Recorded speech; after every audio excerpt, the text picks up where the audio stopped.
ಹಾಲಿನ ಉತ್ಪನ್ನಗಳ ಉತ್ಪಾದನೆ ಇದೆಯಲ್ಲ, ಅದು ದೊಡ್ಡ ಮಾಫಿಯಾ. ದೂರದ ತಮಿಳುನಾಡಿನಲ್ಲಿ ಉತ್ಪಾದನೆ ಆಗೋ ಈ ಉತ್ಪನ್ನಗಳು ಕಳ್ಳ ದಾರಿಯಲ್ಲಿ ಬೆಂಗಳೂರಿಗೆ ಬಂದು ಸೇರುತ್ತೆ. ಇದರಲ್ಲಿ ದೊಡ್ಡ ದೊಡ್ಡವರ ಕೈವಾಡವೂ ಇರುತ್ತೆ. ಇದು ಹಂಚಿ ಹೋಗುವಂಥ ದಾರಿ ಅತ್ಯಂತ ಕುತೂಹಲಕಾರಿಯಾಗಿದೆ. ಅದನ್ನು ತಿಳಿಸ್ತೀನಿ ಬನ್ನಿ. ಸಿಲಿಕಾನ್ ಸಿಟಿ ಬೆಂಗಳೂರು ಈಗ ಸ್ವೀಟ್ ಸಿಟಿ ಆಗ್ತಿದೆ. ಯಾಕಂದ್ರೆ ಬೆಂಗಳೂರಿನಲ್ಲಿ ಸ್ವೀಟ್ಗೆ ಅಷ್ಟೊಂದು ಬೇಡಿಕೆ ಹೆಚ್ಚಾಗಿದೆ. ರಾಜಧಾನಿ ಮಂದಿಯ ಸಿಹಿ ಮೋಹಕ್ಕೊಂದು ಉದಾಹರಣೆ ಕೊಡ್ತೀನಿ ನೋಡಿ. 200 ಕೋಟಿ ರೂಪಾಯಿ ವ್ಯಾಪಾರ. ದೀಪಾವಳಿ, ದಸರಾ ಹಬ್ಬದ ಸಂದರ್ಭಗಳಲ್ಲಿ ಬೆಂಗಳೂರಿನಲ್ಲಿ 200 ಕೋಟಿ ರೂಪಾಯಿಗೂ ಹೆಚ್ಚು ವ್ಯಾಪಾರ ನಡೆಯುತ್ತೆ. ಇನ್ನು ಪ್ರತಿದಿನ ಇಲ್ಲಿನ ಐಟಿ-ಬಿಟಿ ಕಂಪನಿಗಳಿಗೆ ಔಟ್ಡೋರ್ ಕೇಟರಿಂಗ್ ಮೂಲಕ 7 ಲಕ್ಷಕ್ಕೂ ಹೆಚ್ಚು ಸಿಹಿ ತಿಂಡಿಗಳು ಮಾರಾಟ ಆಗ್ತಿವೆ. ಆದ್ರೆ ನಿಮ್ಗೊಂದು ಕಟು ಸತ್ಯ ಹೇಳ್ತೀನಿ, ಇಷ್ಟೊಂದು ದೊಡ್ಡ ಪ್ರಮಾಣದಲ್ಲಿ ಮಾರಾಟ ಆಗೋ ಸ್ವೀಟ್ಗೆ ಬೇಕಾದಷ್ಟು ಶುದ್ಧ ಕೋವಾ, ಬೆಣ್ಣೆ, ತುಪ್ಪ ನಮ್ಮಲ್ಲಿ ತಯಾರಾಗಲ್ಲ. ತಯಾರಾದ್ರೂ ಅದು ಕಾಸ್ಟ್ಲಿ. ಬೆಂಗಳೂರು ಡೈರಿಯಲ್ಲಿ ತಯಾರಾಗೋ ಶುದ್ಧ ನಂದಿನಿ ಉತ್ಪನ್ನಗಳ ಬೆಲೆ ಇಂತಿದೆ ನೋಡಿ. ಕೋವಾ ಕೆಜಿಗೆ 260 ರೂಪಾಯಿ, ಪನ್ನೀರ್ ಕೆಜಿಗೆ 206 ರೂಪಾಯಿ, ಬೆಣ್ಣೆ ಕೆಜಿಗೆ 284 ರೂಪಾಯಿ, ತುಪ್ಪ ಕೆಜಿಗೆ 290 ರೂಪಾಯಿ. ಇಷ್ಟು ದುಬಾರಿ ಕೋವಾ, ತುಪ್ಪ, ಬೆಣ್ಣೆ ಖರೀದಿಸಿ ಕಡಿಮೆ ಬೆಲೆಗೆ ಸಿಹಿ ತಿಂಡಿ ಮಾರಲು ಸಾಧ್ಯನಾ? ಅದಕ್ಕೆ ಅಂಗಡಿಯವರು ಏನ್ ಮಾಡ್ತಾರೆ ಗೊತ್ತಾ? ತುಂಬಾನೇ ಅಗ್ಗದಲ್ಲಿ ಸಿಗೋ ವಿಷಯುಕ್ತ ರಾಸಾಯನಿಕ ಹಾಲಿನ ಉತ್ಪನ್ನಗಳಿಗೆ ಮೊರೆ ಹೋಗ್ತಾರೆ. ಈ ವಿಷಯುಕ್ತ ಉತ್ಪನ್ನಗಳ ಬೆಲೆ ಎಷ್ಟು ಗೊತ್ತಾ? ಕೋವಾ ಕೆಜಿಗೆ 100 ರಿಂದ 120 ರೂಪಾಯಿ, ಪನೀರ್ ಕೆಜಿಗೆ 80 ರಿಂದ 110 ರೂಪಾಯಿ, ಇನ್ನು ಬೆಣ್ಣೆ 100 ರಿಂದ 150 ರೂಪಾಯಿ, ತುಪ್ಪ ಕೆಜಿಗೆ 120 ರಿಂದ 160 ರೂಪಾಯಿ.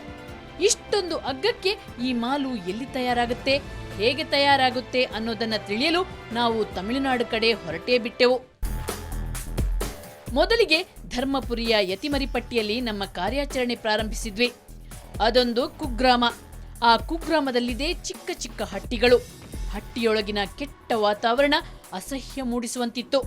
ಇದು ಅಷ್ಟೇ ಅಪಾಯಕಾರಿ ಜಾಗ ಕೂಡ. ನಮ್ಮ ತಂಡ ಆ ಹಟ್ಟಿಯೊಳಗೆ ಹೋಗಿ ನೋಡಿದಾಗ ರಾಸಾಯನಿಕ ಬೆರೆಸಿದ ಹಾಲನ್ನ ಕುದಿಸುತ್ತಿದ್ರು.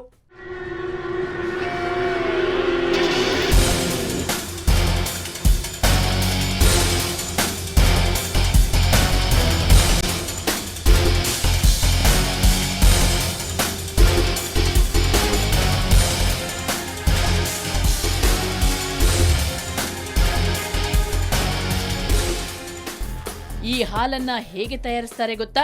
ಒಂದಿಷ್ಟು ಹಾಲೊಳಗೆ ಯೂರಿಯಾ, ಸಾಬೂನು ಪುಡಿ, ಹೈಡ್ರೋಜನ್ ದ್ರಾವಣ ಹಾಗೂ ಅಡುಗೆ ಎಣ್ಣೆಯನ್ನ ಬೆರೆಸ್ತಾರೆ. ಚೆನ್ನಾಗಿ ಕಲಸ್ತಾರೆ. ಜೊತೆಗೆ ಹಾಲು ಹಾಳಾಗದಂತೆ ಅಪಾಯಕಾರಿ ಕಾಸ್ಟಿಕ್ ಸೋಡವನ್ನು ಹಾಕ್ತಾರೆ.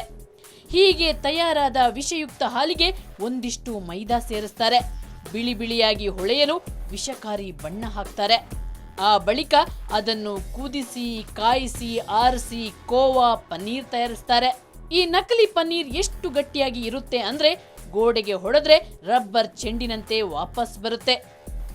ಇನ್ನು ಕೋವಾದ ಕತೆ ಇಲ್ಲಿಗೆ ಮುಗಿಯಲ್ಲ.